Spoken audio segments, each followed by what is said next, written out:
right.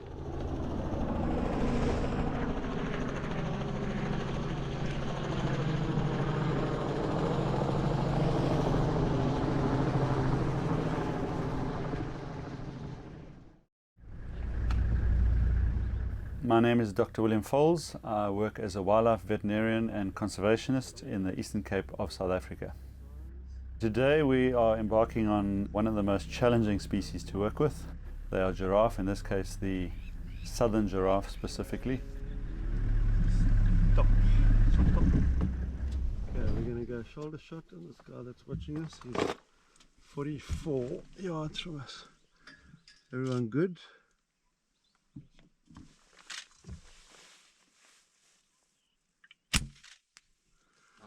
Okay, dart is in. Someone got a stopwatch for me?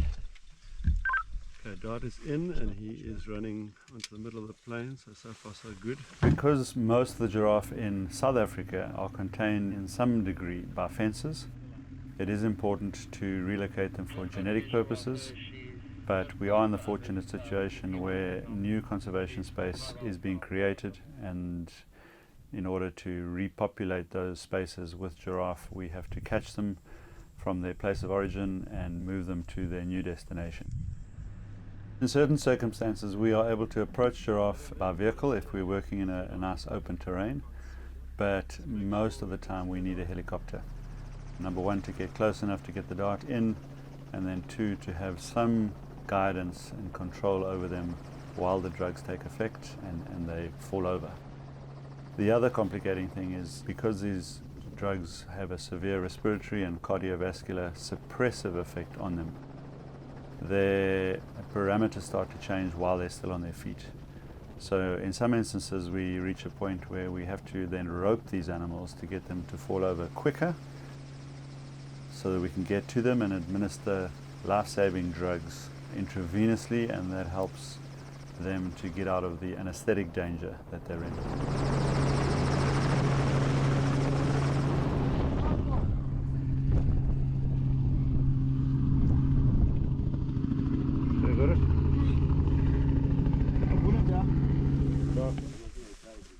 The roping process is a very complicated and sometimes chaotic part of this capture. Come on, you beggars! Okay, wrap around.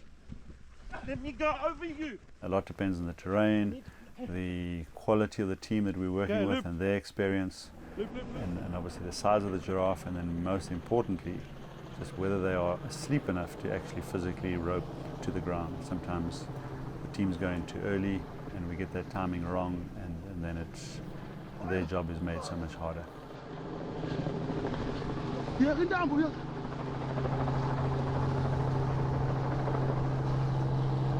The objective of the roping, if we get the timing right to get the giraffe to a point where physically we are able to restrain them with ropes, we send the ground teams ahead to give team 1, 2, 3 and sometimes 4 teams, which are pairs of people that string a rope between the two of them. We get them off the vehicles, give them time to set up in front of a giraffe that at that stage should be walking or running in a straight line. And then the objective is they need to lift that rope high enough to get it to giraffe's chest level, and then hold it at that height while the giraffe runs into the rope, which then automatically pulls the team behind the giraffe. If they are able to then break the giraffe by just physically pulling on that rope, that's ideal. But at some stage those teams have to cross over behind the giraffe and literally wrap that animal's legs up so that it cannot run, and then that causes them to fall over. How's this?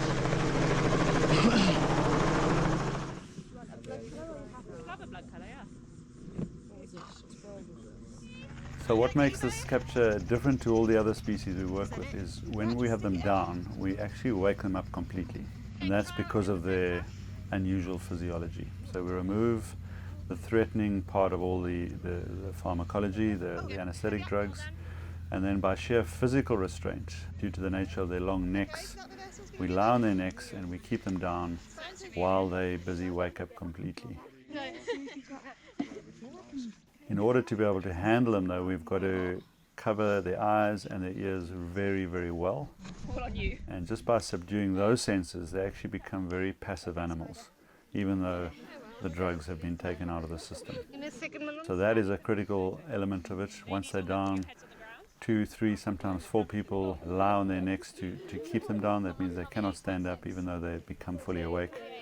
Then we put earplugs and blindfolds, and we make sure that those pieces of apparatus do not move, because if they see or if they hear, they become very strong and very wild. Get on the head, yeah, please. Okay. You guys can get off. Legs. Stop scampering. Okay, hold him, guys. Yo. Don't let him go, yeah. Those eyes, he's going to be heavy. Put on the syringe. I don't know, maybe look at speed. Or just like keep an eye on his legs. Wait, Jane. Come behind. So when we work with them, we are tangibly aware that one kick from these animals could be lethal to the humans that work around them. It does make the roping process quite dangerous, and the risks involved have to be clearly spelt out, and we try and avoid those legs as much as possible. When they're lying on the ground, bearing in mind that we wake them up so that they are now fully conscious, we take great pains to avoid being on their legs side of their body. So we make sure everyone stays against their backs and their necks and don't get anywhere near those legs, because one kick could be the end of someone. Giraffe!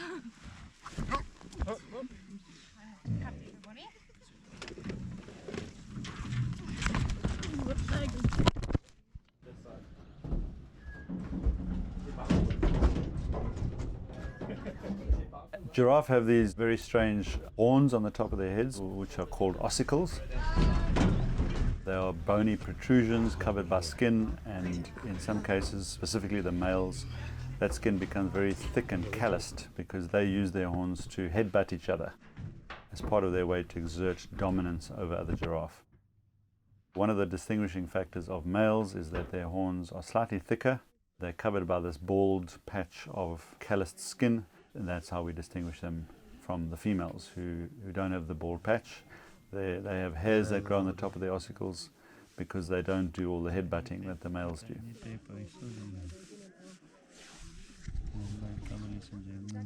Okay. Why don't you have this head?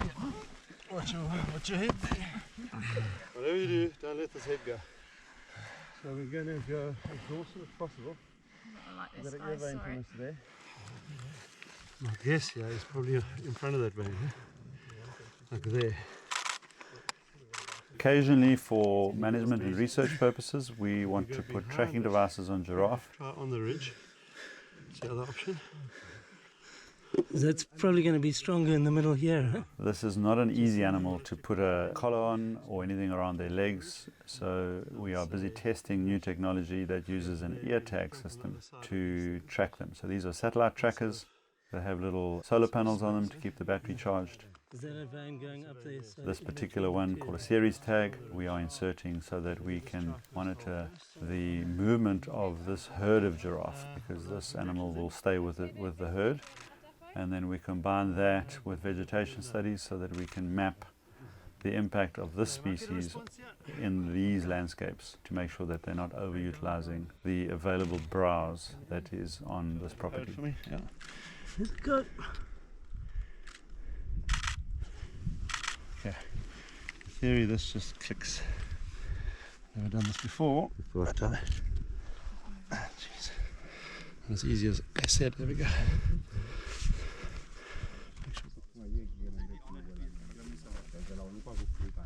Let's just come to the side a bit, little bit.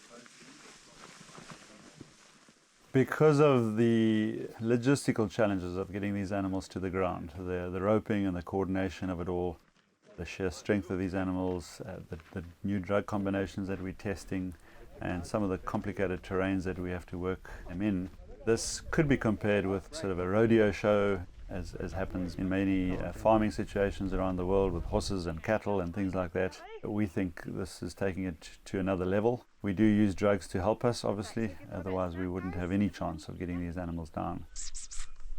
But there are these moments where people step in holes, people get tangled up in ropes, and these huge animals are bearing down on them. So there have been a few hair-raising moments where people have come really close to those giraffes' legs, or being stood on or being fallen on. Okay, wrap around.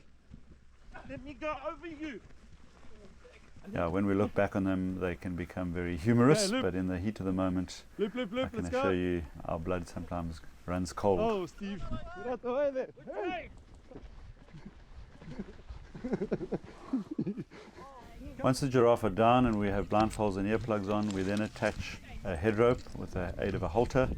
We then also attach 2 ropes going out of their bodies, left and right side, and then on the transport trailer we attach another 2 ropes, and a combination of those teams, 5 teams in all, have to then maneuver this animal up a ramp and onto the trailer successfully, put poles in place so that it doesn't back off that trailer, and then take all those ropes off once it's safe and secured on the trailer. Okay, Latemba, stop. Latemba, you need her to line up to the metal here. Okay, she's in line, you're going to wrap. Wait.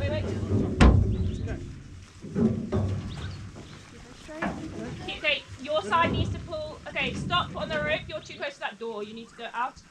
Willemsy, you need to go across the butt. You need to go higher. Buzz.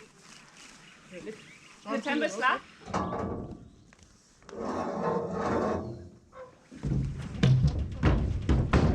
Pull on top, pull.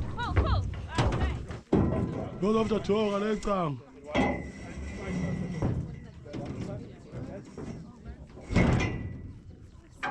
This particular trailer we're using today can take 2 giraffes separated by some poles.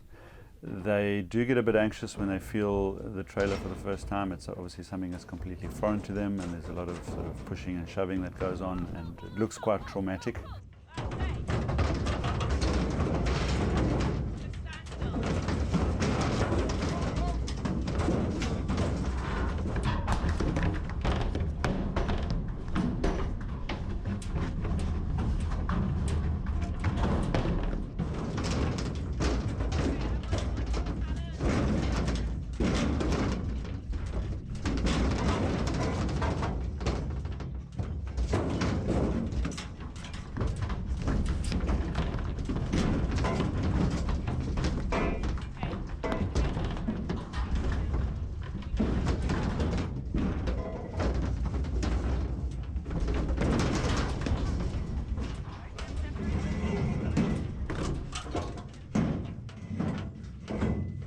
We do have to bear in mind that giraffes have incredibly thick skins. They're actually one of the pachyderms, believe it or not.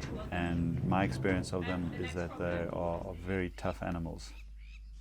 Although you wouldn't expect that when you see how graceful they are moving across the African savanna.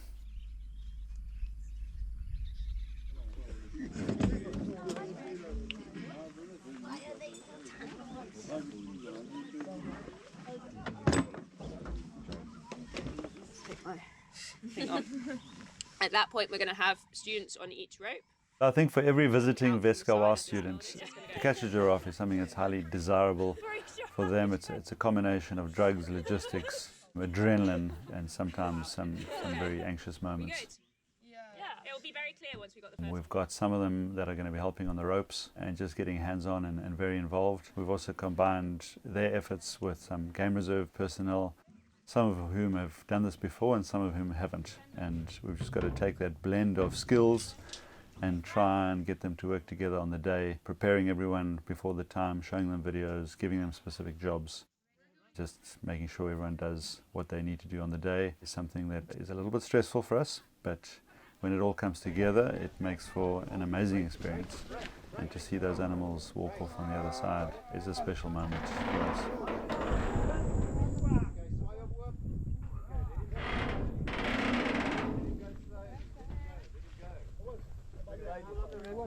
The release component can be just as tricky because we then have to remove the blindfolds and the earplugs from them before they can walk or run off the trailer.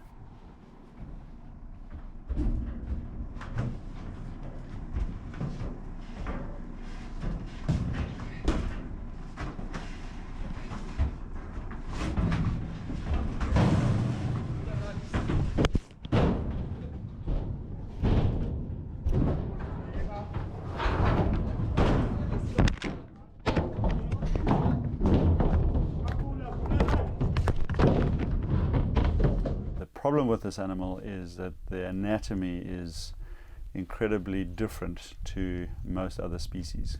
They are large animals, they're very strong, they can be extremely fast and powerful, and when they're running and when they fall over and we have to work with them, they are very dangerous animals to work with. We also know from their physiology that what we are doing to them in the process of capturing or moving them is very stressful for them physiologically. There are some significant blood pressure changes that happen while they're in the process of being induced by these immobilization drugs, and when they fall over, their bodies have to compensate to something that is completely unnatural for them. The only time in nature their heads get to the same level as their heart or below their hearts is when they go down to drink. That is normally a process that takes a long time to happen as they lower their heads at a waterhole and give their bodies time to compensate. When we catch them, that fall from 4 to 5 meters high down to ground zero literally happens within a second. So there isn't time for them to compensate in a natural way. And we have to take that into consideration when we work with them. Historically, the capture and relocation of the giraffe was associated with as high as a 20% mortality. That's obviously a figure that we are not comfortable with and that we're working on very hard to improve. At the moment, with the new drug combinations and just getting better at the roping system, we've now brought that down to about 5%. But it's still a high figure when compared to the relocation of other species. So that challenge is something that we take very seriously, and we will continue to improve our methods and our drugs as much as possible. It's a procedure we approach with significant trepidation, and it is something that is both exciting and challenging, but it's something that we take very seriously. Happy? Yeah. Okay, and here, this is too big.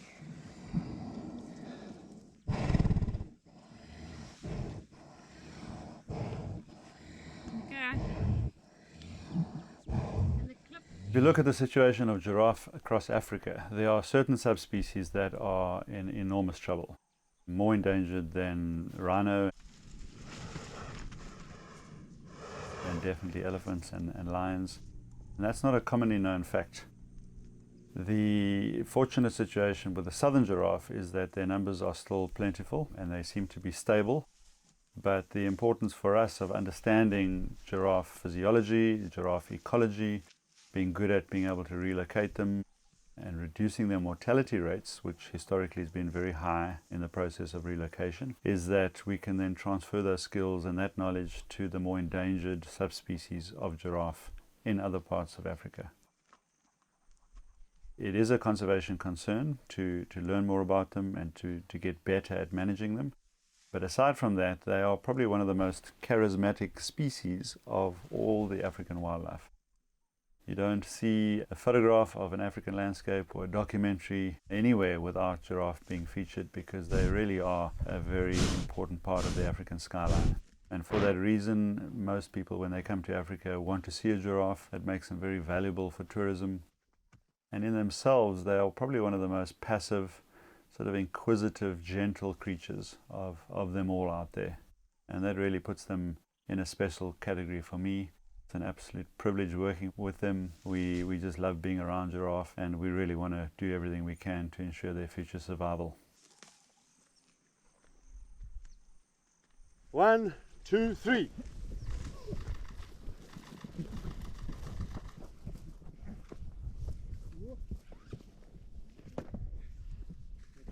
Vengeful chap. Away he goes. No, look, that ear's looking good. Yeah?